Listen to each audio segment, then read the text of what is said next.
We are in Everett, Washington, and we're at the Hotel Indigo, and we picked this location because it's a beautiful location and also right next to the Naval Air Station here in Everett. Gorgeous weather, gorgeous place, and we are here tonight. We're going to honor some veterans. We're going to give away a dog, but we're also going to honor one of the veterans that we gave a dog to last year.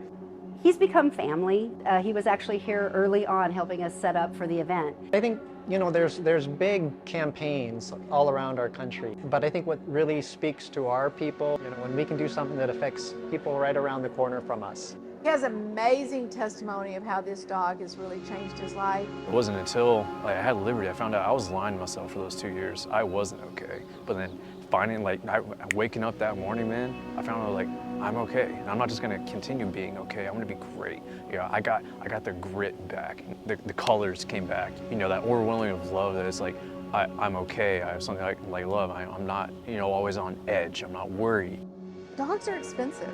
So if we can come alongside him and help him with some of his financial needs, hey, this just makes me smile. I'll tell you what I do, and then maybe you make your own call, but I was real lucky to make it back.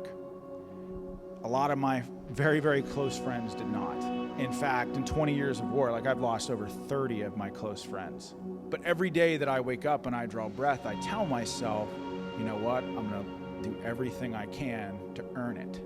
And so every day that I wake up and I draw breath, I endeavor to live a life worthy of that extraordinary sacrifice.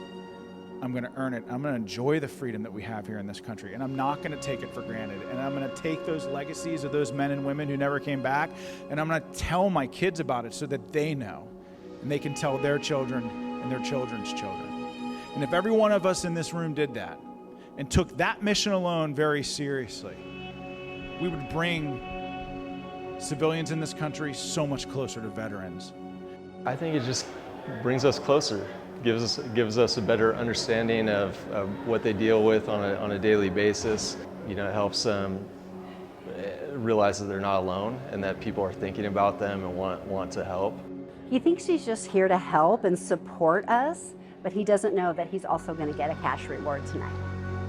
So tonight, Brandon, we're going to give you a little surprise.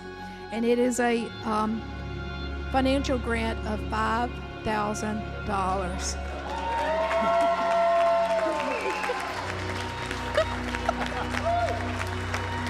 First it was shock. It was one of those, you're in a dream almost kind of a thing. If anything, I felt indebted that people went out of their own way, working hard as Americans as they are. It's way more than a dollar, man.